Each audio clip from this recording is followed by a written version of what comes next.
So we're going to try to kind of do two things right now. We're recording a podcast, but we're also recording a video of the podcast. There you go. Because we're kind of thinking that we might want to have our podcasts on video and put them up on the Brand Grand YouTube channel. So this is our test run, mostly because we're stuck in a car. And we've been doing a lot of recording video. So we're going to see how recording the podcast goes. In video form, basically. Video see if form. this is compelling or interesting. You know? Yeah. So the podcast, for those of you who just watch our video channel, the podcast is called...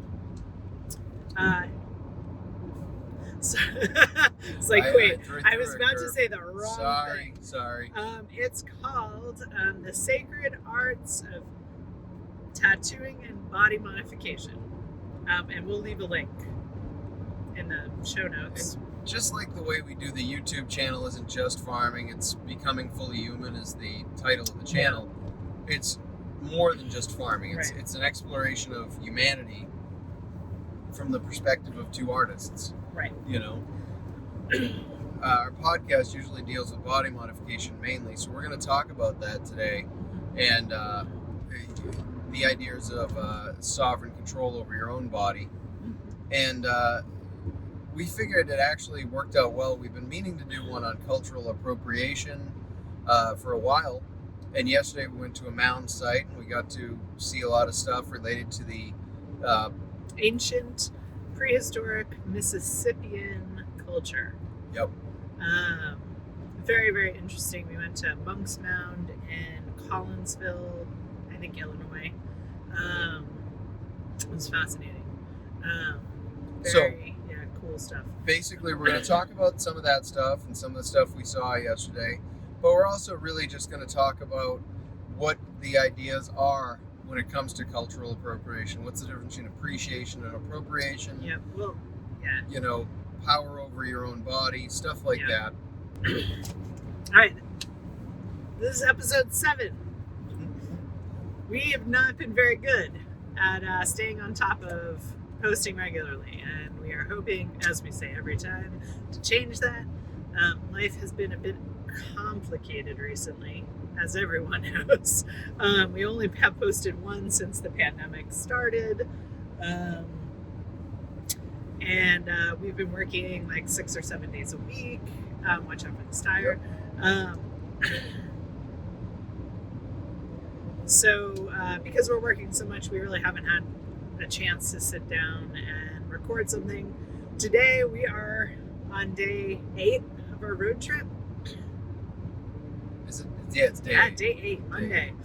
I had to think because when we're doing the videos, I'm always at least a day plus behind on a video. So when I put up the video today was day 6 of the road trip, and yet we're on day 8. Yeah. So we're like 48-hour lapse. Again, for those of you who don't know, where we were in Missouri, we had no Wi-Fi. Yeah. Wi-Fi out here is kind of a rumor. It's not really a thing that exists.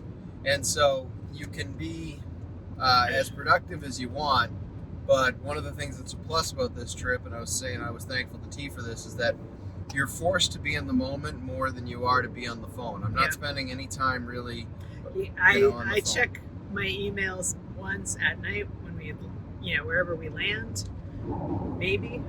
And that's pretty much it, which is kind of a nice break from, we're not really on social media except to post, so that's kind of nice. And hopefully once we get back, it'll kind of keep to the same thought process. I don't know about, I enjoy the posting the videos.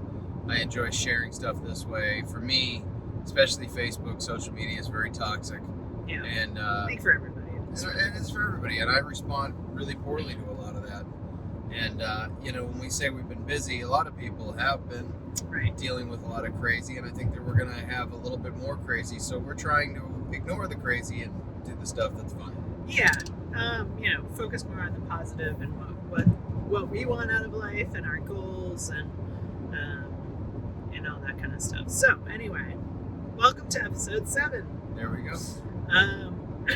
This is going to be kind of more of a free-flowing conversation. We have a few ideas about what we want to be talking about because I've been kind of stewing over some things over the last few months, and we keep talking about wanting to talk about these things, so now is the time. So cultural appropriation. Yeah, okay, so this is kind of a thing, and Jay and I have been talking about it a lot recently because we're trying to start setting boundaries for clients who are interested in getting designs that we consider to be inappropriate. And again, this is our opinion based on our experience and understanding of the world. Not every artist has the same ideas. He and I don't even have the same ideas necessarily.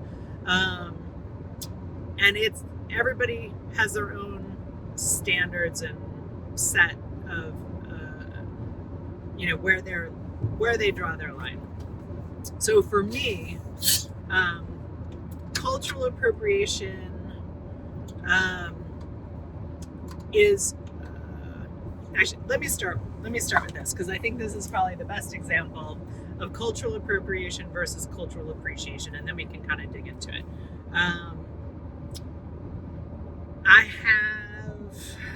Okay, hold on.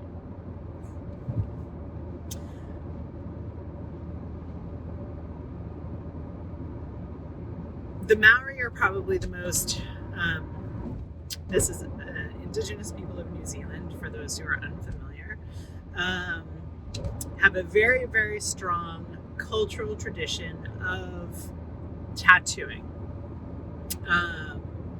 And it was outlawed at a point in time by their colonial government. And it became very dangerous to be tattooed, partly because Europeans were hunting the Maori people who were tattooed, taking their heads, which was a Maori tradition, and preserving the heads and taking them to museums or private collections to keep their tattoos. Because of that, there are a lot of illustrations from the, I'm going to just totally make these numbers up. They're not necessarily accurate. We'll try and put those in the notes. I want to say the 1600s, maybe 1700s. There are a lot of illustrations of explorers and museum collections that have recorded the specific tattoos of people who were the people that were encountered and people who were murdered for their skin. Not the same category necessarily. There are a lot of portraits that were painted of Maori in traditional clothing and have their traditional decorations illustrated as well. So because we have this large record of traditional decorations of the Maori people and other Polynesian islanders as well, a lot of people go into books, directly take those designs, place them upon their body in some way, shape, or form. I have seen people take facial patterns and put them on their bicep or arm or leg or back. That is not okay. And the reason that it's not okay is in those cultures, there is no such thing as someone getting the same tattoo as anyone else. The designs and pattern work are very specific to the individual. It tells their life story. It tells their ancestry. It tells what they do, what their skills are, what their crafts are, what their children, everything about them, what part of the, island they're on, who their direct connections are, all of their great achievements as warriors or hunters or what have you.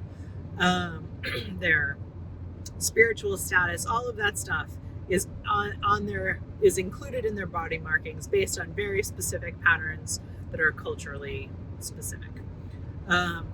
So taking those designs and placing them upon your body is cultural appropriation, because they are not yours. They don't have anything to do with you. They don't have anything to do with your culture, and they are specifically related to another individual's life. Yeah, I think about it in terms of most people are familiar with stolen valor. Stolen valor is when you dress up like a member of the military, or you claim to have done military service while you have not. It's offensive because the people who do that actually do military service and can claim it, have put their life on the line, they have suffered, they have sacrificed, and to have somebody do that is wildly offensive for obvious reasons. It's different when you have an actor in a movie portraying somebody, but I think even then you should be doing the due diligence as the actor, not to be misportraying someone just because you have an opportunity to make a little bit of money. When cultural appropriation among groups of people, oftentimes they go, yeah, I relate to that. I had a guy recently who was like, I'm going to get this Japanese thing, or then he changed his mind like 5 times. Then it's Nordic, then it's Celt. No, this stuff really means something to me. And when he said he was going to come in for his consult while his son was getting a tattoo, he punked out and he didn't come in at all. The mother came in instead. So I don't know why I was dealing with that, but again, one of the problems is this guy was just latching on to whatever he saw something on Vikings. Kind of cool. It's just kind of cool. And, again, you didn't earn it. You don't know anything about it. You're literally picking something off the menu. And so that's kind of my, and I'll get into that a little bit more. So appreciation, alternatively, would be, the contemporary term for it is kiratui, which is a Polynesian style, it is the word that many Polynesian style tattoo artists use when they're talking about designs that they have created that are just for decorative purposes or for people who are not part of that tradition culturally. So many Polynesian tattoo artists of all stripes across all different island cultural groups are okay with tattooing non-indigenous people with indigenous looking marks using the patterns that are traditional, but they don't mean things in the same way that an indigenous person's marks would be. So they have the same aesthetic. They are meant purely, they're meant, I should say, more for decorative purposes than for marking life events. Although some of those artists will incorporate those ideas into the tattoo. So if you want to talk about your family and your loyalty and love of your ancestors or what have you, they'll use that kind of pattern work into your piece, but it doesn't necessarily mean the same thing that it would for indigenous people who are getting similar marks. So if you really like Polynesian culture and you're fascinated by the artistic style and you really want to show your appreciation, maybe you take a trip to New Zealand or any of the Polynesian islands, Hawaii, and you want to get a mark that reminds you of that time and how much you love and appreciate their culture, that is totally okay. Like, in my opinion, that is completely appropriate. When we've had people inquiring about Polynesian tattoos in the past, we've had a few in the last 6 months. Typically my process for dealing with those, because obviously I'm not Polynesian. I have done a lot of work studying Polynesian tattoo culture. I spent like 4 years of my life very, very focused on it. I have a ton of reference materials discussing different pattern, design, all that kind of stuff. So I understand it. And I could design a tattoo that respectfully incorporates those elements. When someone inquires about it, the first thing I ask is, what do you want it to relate to? What do you want it to say? What do you want it to say about you, your life? What do you want it to mean? And if the person doesn't have an answer, the likelihood of them getting tattooed by me is very slim. Because you obviously haven't thought about it. If you are just like, hey, Polynesian's cool, and you don't want to put any effort into your thought process for your design, I'm not going to design something for you. I'm not going to spend the time. Because I think that falls into the cultural appropriation lane. If you're like, oh, I spent a lot of time in this place and I wasn't able to get tattooed, and I've done a lot of studying of this culture, and it's really fascinating, and it's horrifying what, colonialism has done, and I really want to respectfully put that on my body so that I can remember that passion that I have for that culture. We can talk. And that is across many, many boards. I don't know you have a slightly different thought process. No, I don't know if it's slightly different. Here's the thing. Like, if you want, like T's saying, there is a style of art, kiritui, which is used by the Samoan, Polynesian tattoo artists so that they could basically make some money off the tourists who wanted to have their tattoos but didn't get their tattoos. I think that, for me, comes into the realm of that's fine for a Polynesian or a Samoan tattoo artist. That's not what I am. Because that's what they're using it for, mostly, I think, that really is something I now defer people to Samoan or Polynesian artists. And there are a couple in the area that we do refer people to. And I'm not saying you can't do it, because they've said, like, yeah, this is for people who want to wear our stuff but can't wear our stuff.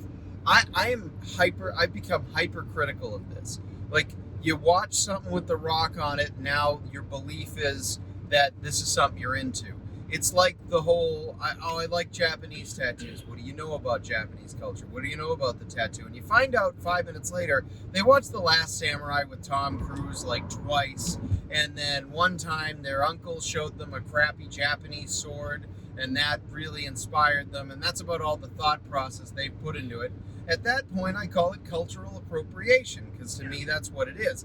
Now, if you've actually studied this, she studied Polynesian and Samoan art, and she's respectful and, not likely to jump in and just start doing this stuff, that's not appropriation, it's appreciation, and she's being careful. Again, when the English are writing in the late 1800s, the English are writing, I remember Shanna Rubin's dad telling me about this. He passed on, unfortunately, wonderful human being. I remember him telling me about this years ago, that the English had written books in the late 1800s about how to harvest the Maori so as to best preserve their tattooed faces. Yeah. Because of the acts of the English and other groups like them who were picking up what the savages were already doing, which is headhunting, that made it so these people couldn't even wear their own art and practice their own traditions. That's appropriation and rape. It's awful, it's horrific. I find it frustrating that in today's society, where people are literally given a glimmer of something for 2 seconds, they all of a sudden they do it, and that's them. Oh, that sounds really cool. I like that. I follow more Instagram models who decided, 2 years ago to start putting runes and war paint on their faces, and now they're Vikings. But you go back far enough, they're not into any of this. They don't even know what it means. They're just like, oh, look, it's cool. And you know what? I like face paint on attractive people. It doesn't bum me out. Looking at attractive people that I find attractive with face paint, great. That's fantastic. But dressing up like Spider-Man doesn't make you Spider-Man any more than putting a bunch of crap on your face makes you a heathen. And as someone who is passionate about the heathen Celtic tradition I'm involved in, I hate when people go, hey, what is the rune for... Right, so this is something that we've been encountering, because our specific focus is Celtic, Scandinavian, related to our Celtic and Scandinavian ancestry. So we do a lot of work with runes and Ogum and knotwork and mythologies of those types. And one of the things that we get asked a lot is what's the rune for love? What's the rune for relationships? What's the rune that means wolf fighter or whatever? And that kind of, so that's kind of the next, another aspect of this, which, because it affects us directly, really irritates us, is that not understanding the marks that you're putting on your body is, I mean, from my perspective, spiritually speaking, a dangerous thing to do. If you don't know what it says, if you go onto Pinterest, and we're going to use Pinterest because that is the place that most of this false information shows up, and you find some created bind runes that have meanings. So meanings. Now, I create bind runes personalized for individuals based on their story, what they are looking to do, what they are about, what their life has been, what they, want to remind themselves. Not generic crap. Like last summer, I went to some friggin' island. Like actual stuff. Right. So when you go online and you look up the symbol for, and this is not just with runes, it is with kanji, Chinese symbols, Japanese symbols, indigenous symbols of all nations, and you get the symbol that means X. If you found that information online and not from someone who is familiar culturally with that group, whether it's a language or it's a art, symbolism, the likelihood of you actually having an accurate representation of the concept that you're going for is pretty slim. Some of the bind runes that I've come across that mean certain things, like not even close. The runes that are being included, in my opinion and experience, based on my 20 years of research and use and talking to other people who work with these things on a regular basis, these meanings are ridiculous, unrelated, and just nonsensical. I had a couple come in, and when initially they contacted me, they wanted a Chinese proverb, which they gave to me in English. I asked them what font they wanted their English, Chinese proverb in. They said, we don't know. We'll look it up and send you pictures. They did. What they sent me was a Pinterest page of kanji with like one-word meanings underneath, all related. This is like a relationship tattoo. And from what I could tell, I don't know anything about kanji, but the one-word meanings didn't make a whole heck of a lot of sense based on the quote that they had originally sent me. When they came in, I said, okay, which of these are you looking to get? What combination of these represent that quote? And they were like, oh, we thought you would know. I'm definitely not Chinese, number one. I was like, well, do you know someone who's Chinese that can translate for you? Because I don't know that any of these marks mean the things that they say they mean. And their answer was, oh, we figured that you would know. And we're artists, we're not linguists. So, and, in the end, I convinced them just to get it done in English in a nice script. But any of those marks could have meant anything. We have seen people with Chinese kanji on them, that the people that we know that are fluent Chinese speakers laugh hysterically at, because instead of, someone's name, like instead of saying Mike, it says girl power, or and it's not spelled right, so they didn't mean to say girl power. Right. So that is cultural appropriation to me, and also just stupid. Can I? Yeah. So I'm going to give a few examples. Halloween, wassailing. Okay, wassailing. Do you know what that is? That's connected to Christmas. Okay, the headless horseman, vampires. Am I even starting to click? Do you know what I'm talking about? Because what I'm talking about is Irish mythology. But the reason I bring it up this way is that when I ask someone about their Irish heritage, this takes me, it's less than 5 seconds. I know whether or not you know anything about your heritage. I'll do your tattoo, but you'll never know that I think you're an absolute idiot. That your Irish heritage is a friggin' leprechaun and some coins and a harp and some other shit. That means that while you may be Irish and you may have Irish heritage, what you've done for work to research what you're putting on your body to represent your heritage is this. It's goose egg. It's jack. It's nothing. And that is offensive. If you come to me and you want to get, some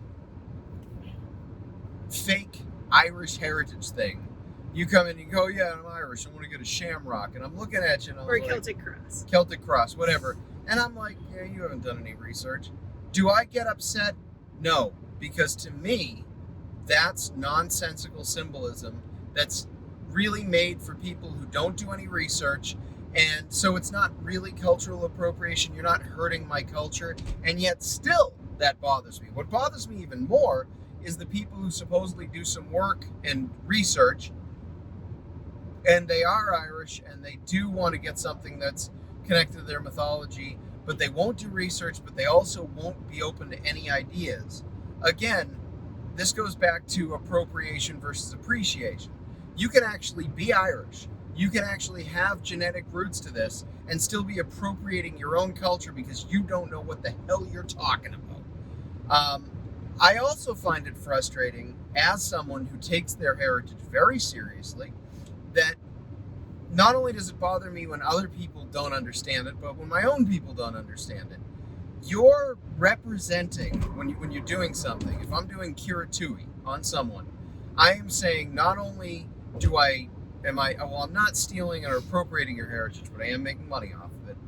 And I'm not helping to further break down the walls of bullshit and nonsense that others are building up that steal your cultural narrative. It's finally just gotten to the point where I can't handle it anymore.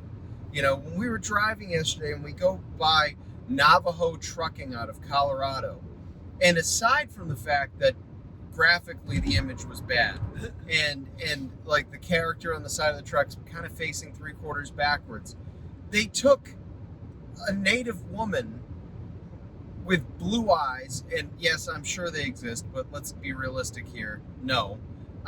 And they've got her facing the wrong way in the truck. It's like a tattoo on somebody who's never given it a bit of thought. They're like, yeah, I'm Native American. I want a fucking dream catcher. Sorry. I want a dream catcher or something. Like, what?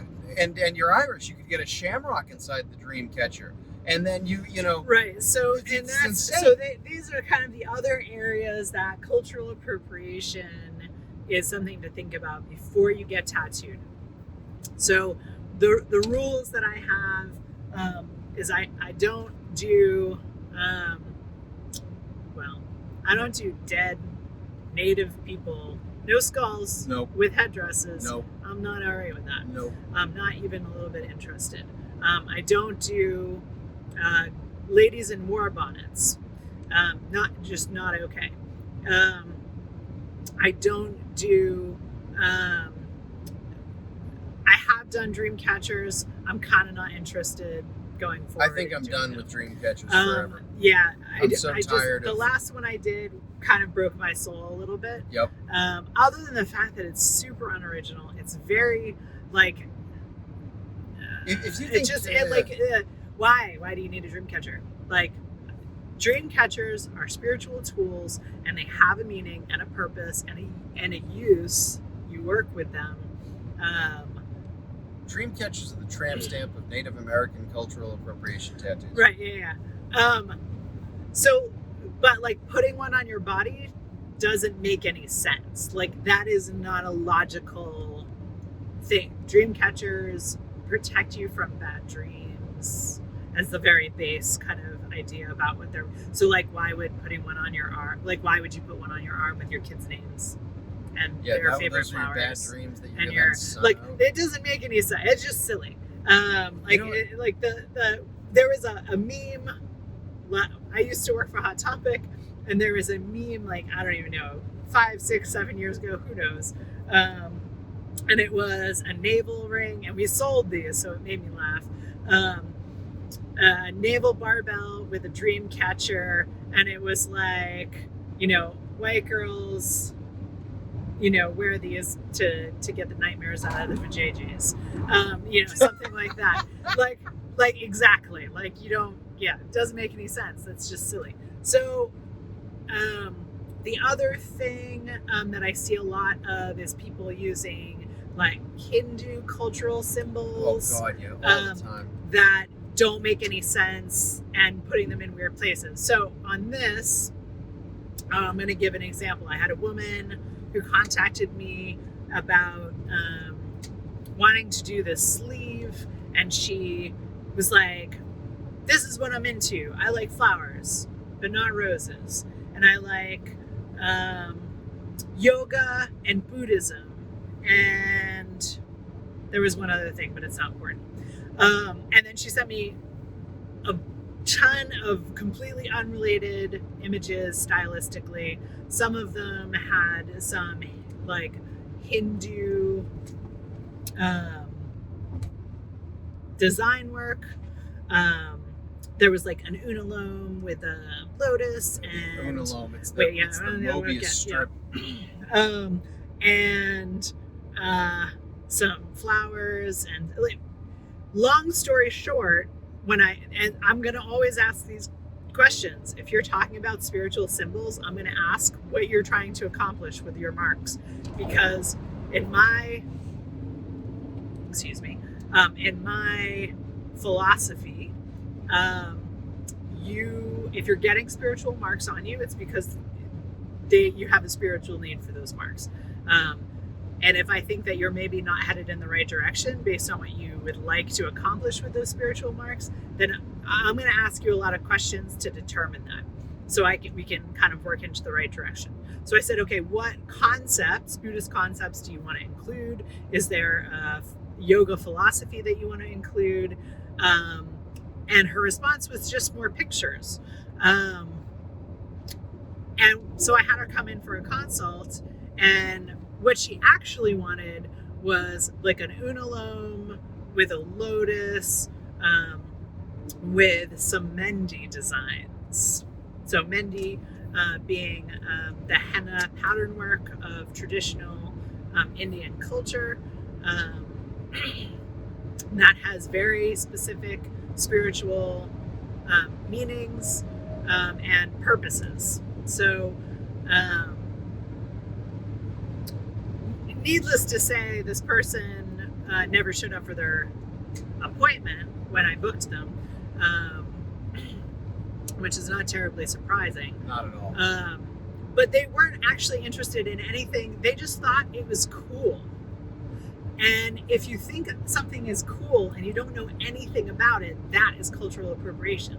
Like if you've done the research and you have an understanding of what those symbols mean and they are related to your personal practice, whatever that is. Yep. If it's something that has direct meaning and impact on your life, that's appreciation. If it is just cool or pretty or interesting, that is appropriation. If you know nothing about the cultural tradition. I got a simple one for you. I can tell the difference between appreciation and appropriation. If it's a white woman who does yoga, and that's how she starts off talking to me, every single thing she's into is cultural appropriation, because they don't appreciate anything. And while we're at it, because now I'm steamed up a little bit. And I'm going to give you another example of having your own culture and appropriating your own culture. This has to do with Native American culture. When it comes to people who talk about cultural appropriation, it's almost always people who are culturally appropriating other cultures. Like the yoga nonsense. If you do yoga and you think that's your spiritual practice, you're doing stretching. Most of what you're doing is not yoga. It has nothing to do with the actual practices of yoga. It's stretching and gymnastics made up for bored housewives. That's all this crap is. If you want to understand a spiritual tradition, that takes dedication and practice, not expensive pants and talking about your fucking diet. I can't stand that crap. So I'm going to give you an example again, like I've mentioned, Irish people being into the Irish thing and not even getting it. I'll give you one that I had over 10 years ago. It's the most cringeworthy, one of the most cringeworthy tattoo experiences I have ever had in my life. And if you're old enough, you're my generation, you remember the sad, I'm going to call him an Indian because he's not a Native American, the sad Indian commercial where the trash goes flying out the window and a guy who is definitely not Native American is crying while wearing a headdress. He's Sicilian. He wasn't Native American at all. But Americans don't know what Native American indigenous people look like here at all. So they go, yeah, it's a Native guy. Yeah, tan. This guy walked into the studio. He looked like that guy, which was my first thought about how this was all going to go, was that this guy looked like him. He looked like this character. He talked like a stereotypical Indian. I'm not kidding you, and I'm not saying the word to be offensive. I'm saying that's how he talked. He literally talked to me. He was like, I want to get something for my people, and this is a sacred mark for my people is the turtle. And it shows the 4 directions, the agreements between the universal fathers. And this is how this guy talked. And I'm looking at him like, I don't know what to do here, because you can say you have indigenous blood and not look indigenous, and you can also not have indigenous blood and look like you might be. It's sometimes difficult to tell. The more familiar you become, and I'm looking at this guy and I'm like, well, I don't know. He could have indigenous and he doesn't look it. I don't know. I can't judge. I don't know anything. So I end up doing this insane, weird turtle tattoo on him. This is the mark of my people. And he made me a reed pipe, which was actually kind of impressive. It was his handmade reed pipe. I still have it. It's wild. About a month later, I tattoo this kid, and he's talking about stuff, and I was like, we were just talking back and forth, and I was like, well, yeah, there's I get some weirdos in here. He goes, yeah, you tattooed my dad last month. And I was like, who's your dad? And he's like, he goes, I don't want to, we call him Chief Four Feathers. I have no idea, like, how to, oh, there we go. It's actually this link. Yeah. I was like, he's like, he discovered we had Native American heritage about 5 years ago, and he went completely off the deep end. I was like, oh, I see. So this guy found out he had Native American culture, and instead of researching what his background was, he simply just generically looked up anything native. I'm sure his Google searches looked like, what do Indians talk like? How do Indians make a peace pipe? Crap like that. So he did have indigenous heritage. They actually were a large percent. I think it was like a third indigenous. And yet this guy didn't do any research. You can't just, this is what I'm coming down to. It's spirituality, everything in life right now, where the general consensus seems to be that people see something and they go, ooh, I like that, I'll adopt that, I'll grab that. That's how we did it with rotational grazing. We saw a thing on it, we said, that makes sense, we looked into it, and we're almost out the gate like, yeah, but that was 2 years ago. It's taken us 2 years of research and reading and watching videos and going studying this, and we're still not even there yet. Right. So if somebody asked if I do rotational grazing, the answer is No. no. But I'm interested in it. I'm not, we're building our way towards a farm. That's Right. what I'm saying.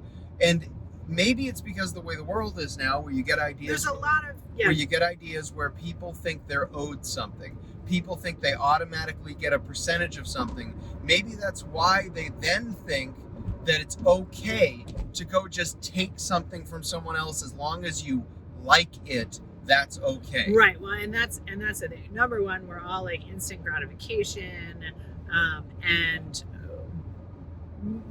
this is my theory on kind of why this happens, especially in the U.S. Although there's certainly, this has been happening with Europeans for a while, because that's how colonization works. Is you go to an area and you're like, oh, that's cool, I like that, I'll do that. But I think because we don't have, and this is something that we need to work on, as a culture, we don't have any strong cultural traditions or links to our past. We are all very much separated from the land. Even a lot of people who are indigenous here have become separated from the land over time, as they've been moved, forcibly from place to place. Living on a reservation is not awesome at all. There's a good portion of people who live on reservations who don't have running water or electricity or heat in their house. That's not, a wood stove. So like a lot of people move away from those areas and kind of leave behind their traditions. All of the immigrants who have come to this place, all of the settlers, colonizers, conquistadors came here. We have, no direct connection to the land if you're European ancestored. No matter how many generations you've been here now, obviously you can build up a connection to the land, but you actually have to actively work on building your connection to this land in a respectful way. But because we've left all of our traditions behind, a lot of people came to the New World and wanted to start fresh and don't want their children to have the connection to their culture. So, they don't speak their traditional languages. They don't eat their traditional foods necessarily. They don't follow traditional spiritual customs. We're lost when it comes to like symbolic language, to images, to concepts, ideas about the universe. And because of that, we're kind of grasping at straws. We're looking for things that have meaning to other people. That means they have meaning. And you're trying to wear them and connect to them in some way. Can I piggyback on that for just a second? Give me a second. Okay. And until you start actually actively looking for your own symbols, for the things that mean something to you because of your life experience or your cultural background or your family, your interests, whatever it is, until you actively start trying to create your own symbolic language, then you will forever be appropriating other people's culture, in my opinion. Yep. So what I'm going to add to this is that you need to think about what was done to these people. And this is a point that we always come back to, is that it wasn't just done to them, this was done to you. Right. And let me spell it out for you. Another group comes in. They want to separate you from your land, your language, your practices, your resources. Doesn't matter what it is. We've been doing this to each other for thousands and thousands of years. And the reason Europeans are good at it is because it was done to us a lot sooner than it was done to a lot of other cultures. And we learned how to do it and we carried it over. Right. And so you mean longer ago. Longer. Yeah. So what I'm going to point out here is that this weapon is so dangerous, that weapon of separating people from those things, that you cannot use this weapon for good. It doesn't work that way, in my opinion. So when you start to fracture a society, you're not fixing it.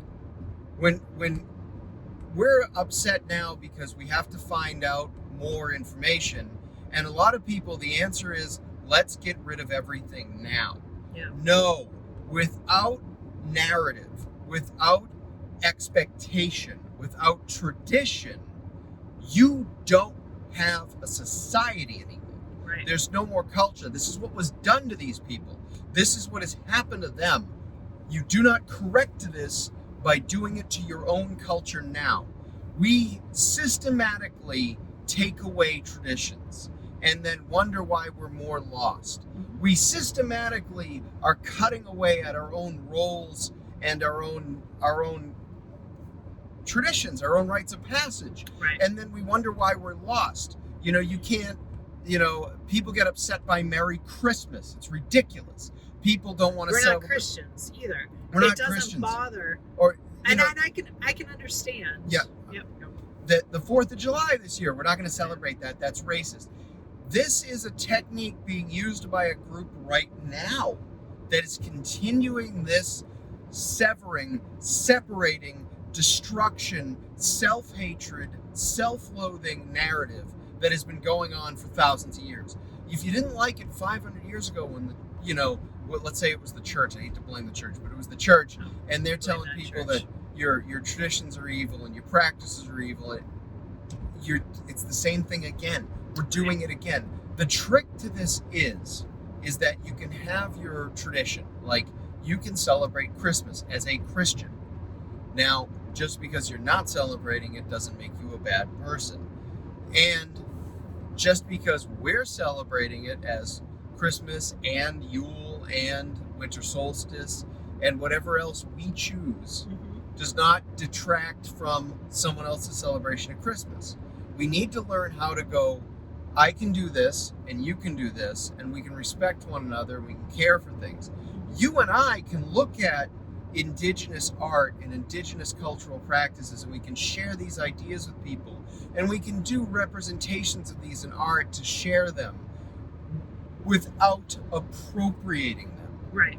We can appreciate and share appreciation, and we as people in this country specifically, I think, need to learn how to do this. Right. Every land on earth has been stolen. It's all stolen land. This land is, land in Europe is. This idea that you're going to fix that by going back or sending people back. Yeah. It isn't possible because we can never go back. There's no going back. There's forward. You can only go forward. So we have to figure out how to respect and listen and understand one another and uphold one another's traditions and values without taking.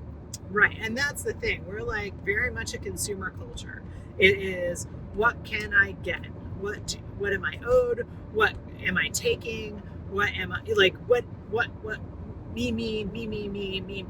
Even people who are, putting themselves out there as very against cultural appropriation still have the mentality of like, what do I get? Yeah. Because that is culturally, we're a large unfortunately, primate. how our culture is right now, and I think it's because we've moved away from the land. This is one of the reasons we want to get back to the land, because you have no direct connection to your place, to any place. Because if you did, you would realize how much damage your current lifestyle does to someone else's place. Like, it doesn't have to be your place that it's happening, dear. Didn't make it. What we do in the U.S. is directly impacts other countries. Mining and, fracking and. How about one the other day, though, like dedicating a pair of shoes for every pair of shoes bought? We think we're doing something great. And if you ask people in parts of Africa that are receiving these shoes, they're like, would you please stop? Right. We got one guy down the street who was making a living making shoes, and you're screwing it up. And now he can't make a living because there's too much charity. Now, charity is a good thing, but charity also can take away unnecessary or overindulgent charity can take away people's self-sustainability and self-determination. Yep. And you have to consider what your impact is on what around you. So relating to, things like body modification, and that includes the clothing you wear. Realistically, it's like when you go shopping, do you know where your clothes are coming from? Are you taking the time and energy to research the damage that's being done on a human level, on a land level, on a environmental level? Are you thinking about the wages of the people that are sewing your clothes? My goal, I don't buy a lot of clothes for myself. She really doesn't. And going forward, my clothing investments, because I worked in fast fashion for a really long time, it's gross. $20 t-shirts that are made with resources in other countries and then shipped over here, that fall apart because they were sewn by someone making 5 cents an hour. That's not okay. So going forward, my thought process is, if I'm investing in clothes, I'm going to focus more on slow fashion, finding individuals who have a skill, have a style that I like, and it may cost me 3 or 4 times what I would pay, but I know that I'm supporting a good company, an individual, and their art form. When it comes to so how about this? Like, another way to look at it. So T point items, all those points are valid, all of them. But what about, instead of from a shame perspective, how about I say this? Aren't you worth more? Well, aren't you worth more? You're worth more than this. You have value as a being. I don't know why we can't. Right. People get upset with me when I'm like, why would I put this tattoo on you? There's no originality with this. Right. Like, well, you just don't want to do it. I'm like, no, I don't want to adorn you with crap. Right. You have one left arm. Why are you asking me to do a sleeve of crap? I don't want to do it. You, as a being, should love yourself enough and value yourself enough to go, instead of buying whatever the latest fashion trend is, and honestly, they're all weird, why not get something that really makes you feel good, right, that really brings value to your life? Right. I mean, I've got a few shirts that you got for me for Christmas that I'm wearing one right now. It's one of my wool shirts, one of my favorite shirts. I know it's properly resourced. I know it's healthy. I know it's the right thing. I know it's fair trade. And even more than that, I know it feels good against my skin. And I'm taking care. When I put this on, I feel like she's hugging me. I feel like I've nurtured myself. I'm not advertising for a company on the front. I don't have a shirt that advertises. I had a teacher in high school who used to give us crap and wanted to know how much we were getting paid by the companies whose brand names we're wearing. I'm like, none. We paid more money for that. He goes, that's the dumbest thing I've ever heard. Right. He was right. Yep. Like, same thing applies to you, though. When you adorn yourself, I don't care if it's, you think that applies to tattoos. This applies to everything. Right. But that's one of the things, too, is when we have people come to us and they want to get tattooed. Because for us, getting tattooed is sacred, period. It doesn't matter. Again, and we've said this before, like, the person getting tattooed may not view it that way, and that's fine. But I view it that way as a practitioner, that every mark I make on you is a sacred mark. End of story. And if you haven't put any work into thinking about how you're marking yourself, what you're putting on your body for the rest of your life, or your attitude is, well, I can always cover it up later, or I can laser it off. It's insane. Tattoos are not fashion,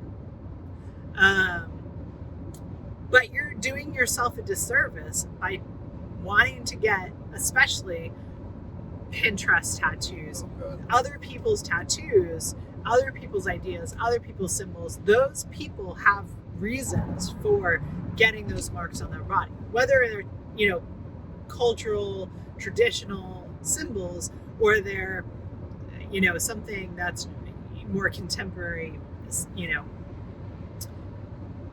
Come up with your own ideas. Invest in yourself. Think, if you're not sure what you want to get tattooed, that's okay. Think about it. What is important in your life? What do you want to communicate to the other people? What do you want to talk about when people ask you what your tattoo means, that's an important thing. You know what? And what are the symbols in your life? What are the things that come up for you all the time? Whether it's flowers that have meaning because your grandmother liked flowers, or birds, or other animals, or spiritual concepts, or like whatever, numbers, whatever it is. Think about the things that are important in your life. Think about the aesthetics. What do you find to be beautiful? Start putting those ideas together. And when you have a body of ideas, you can start thinking about the symbols, like having your own symbolic visual language. It doesn't have to be related to anyone else's. It doesn't have to be like Victorians had a whole symbol system for flowers, which I think is really cool. And I've got a number of books on it. I think it's really fascinating.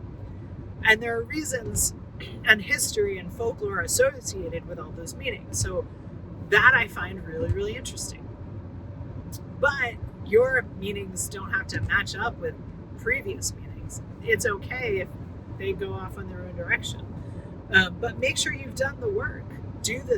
Go through the thought process to figure out what is important to you and your life and your way of life, your lifestyle, your whatever, and start there. You know what, I'm going to add to this, that if you just pick out a symbol, if you do a little bit of work and you do some due diligence and you get a symbol, whatever that is, right, and you decide that needs to be in your body, you know that when you encounter other people who just glanced at the symbol, that they didn't do as much work as you. Now, if you're someone who that's not how it works, it has to be even longer. When you finally pick your design, when you run into the person who put some due diligence into the symbol and you listen to them talk about the person who picked one out of Pinterest, you know that they're only a step beyond that. The people, and this works with your spiritual tradition, it works with your brain, it works with life and learning and everything. The people who spend their entire life continually working on, thinking about, growing, all these things, those people are the ones who've realized that the symbol itself does not matter as much as the experience that it took you to get there. Yeah, absolutely. And those people aren't hung up on a symbol, right, or a thing they saw on Pinterest. Those people are doing serious spiritual work. Those people are growing as beings. Those people are the people who go, hey, I've spent years working on myself. What are you doing? And if you don't have the right answer, then you're not on the same page as them. The people who get to the end of this life, who did the work, who thought through things difficultly, are going to meet the same end that the people who didn't think at all. The difference is that the people who thought about it, the people who worked on it, the people who worked towards a goal, the people who actually did something as opposed to talking about it, the people who invest serious time in their spiritual well-being and their relationships and their education of their mind at the end of their life, those people, hopefully you're one of them. You look back over your life and you go, I filled up volumes. I asked the right questions. I got good answers because I worked hard, or I learned to ask even better questions. I don't have a bunch of things on me.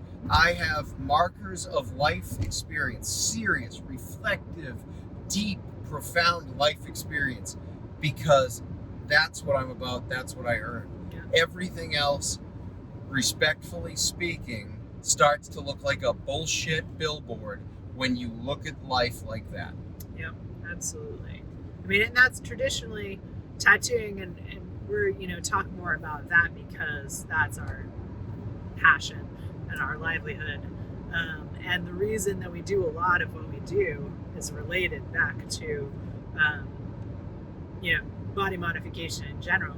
But when you're 80 years old, people always ask, what's going to be like when you're old and wrinkled and you're just covered in tattoos? Well, everyone gets old and wrinkled whether you have tattoos or not, your skin's not going to be awesome. However, if you are tattooed and you have invested a lot of thought into what you put on your body, how you mark yourself for the rest of your life, when you're 80, that's going to remind you of those really important times and ideas and that part of your life and what you were going through and experiencing and what was important to you at that time. And you can map your life across your body. And when you're in your, golden years, you will be reminded of all of those experiences. And maybe not the details of them, maybe more the general, depending on. But your body will tell your story for you, as opposed to picking random things off of Pinterest. And we see this all the time. We do cover-ups all the time. Or sometimes we can't even do cover-ups because these tattoos are so bad. People picking stuff off of Pinterest, off of a flash wall, stuff that their friends liked, so they got it too.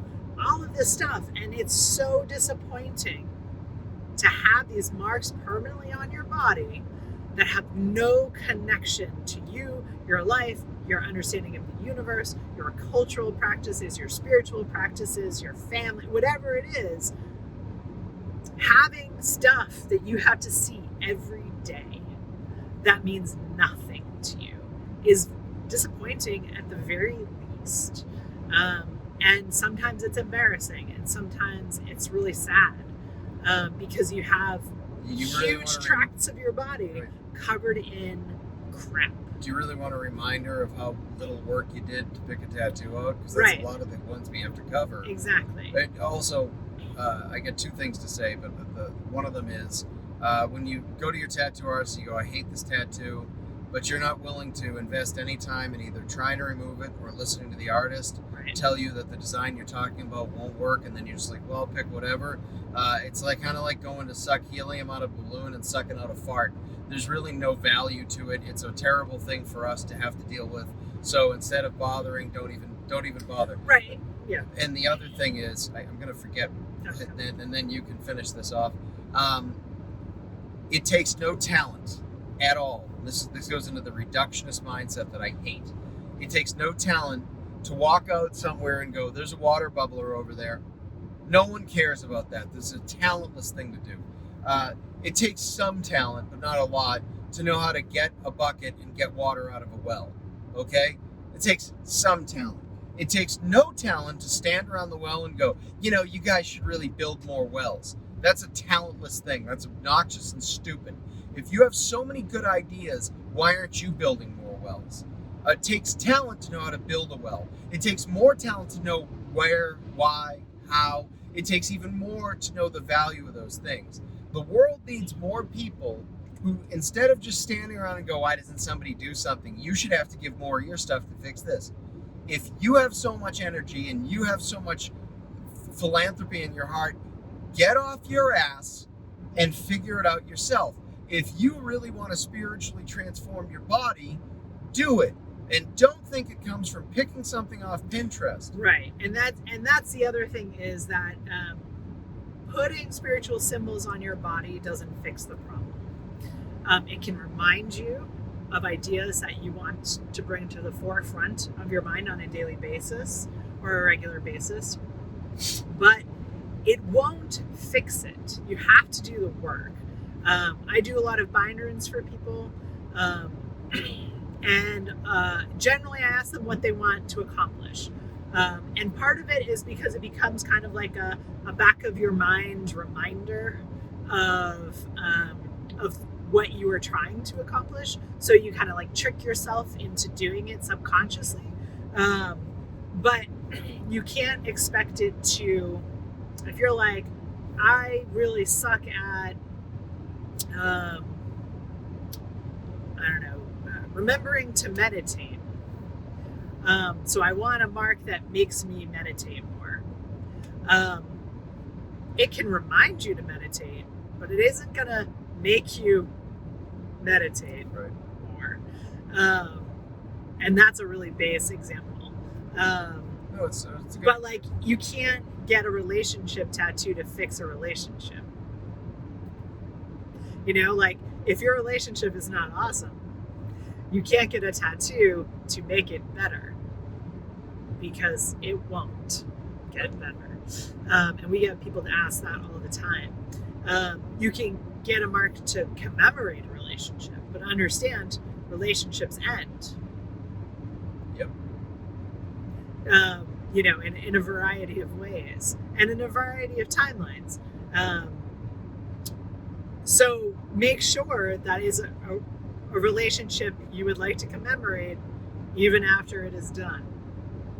And I don't mean just, you know, love relationships, but friend relationships and family relationships and work relationships. I mean, I don't want to get into the spirituality of it, but like, what if you got a bind rune to extend a relationship? I want to be in a relationship. It's like magic, guys. It's like magic. If the girl next door, you want to fall in love with the girl next door, and you do a spell that says, make me fall in love with the girl next door, make her fall in love with me, and she only wants to fall in love with, the quote, Lon Milo Duquette, a person with one arm, guess what's about to happen? You're going to lose your arm in an industrial accident, so you conform with your will, and therefore you end up in a relationship. If you're going out with this idea that, you know, I need a bind rune that says I need to be in a relationship, maybe it just drags on your terrible marriage for another 20 years and kills the two of you. Right. Growth is the point of spirituality, not a stopping point. Right. So always keep that in mind. Whatever you mark your body with, the intentions are important. And they don't have to be big intentions. They don't have to be huge concepts. They just have to work for you right now. But make sure that you are not going to move beyond that and not want them there. That would be the other thing. Yeah. I think that's it. I think that's good. There's so much. There's a lot to unpack with it. We need to do another one over sovereign body. Oh yeah, we didn't even get into that. But we didn't even get into that. So maybe we'll do another one that we do sovereign body, and we'll do that as a separate. Yeah, I think. And we'll... You know, let us know what you guys think of the video version of the podcast. Do you like this? I mean, if we weren't in the car, and I think some people, like, I'm tired of watching them talk in the car. Some people are fine with it. Like, if we were to do... There might be some noise. There might be some noise. If we do it again, we might do it as a walk through the woods, or we might do it at the house. I just don't know if people care about seeing a video of what's going on or not. Yeah. Like, so let us know if you like this format, and we'll keep it up. Or if there's anything that you would change about it also. And if you have anything to add to the conversation, we always love comments. Yeah, by all means. Like, if you find something interesting in here, share it with other people. Don't hesitate to subscribe. We're going to try to do the actual audio podcast a little bit more frequently. I know we keep saying that, but we really do mean it this time. Yeah. And, you know, yeah. All right. Thanks, guys. Thank you.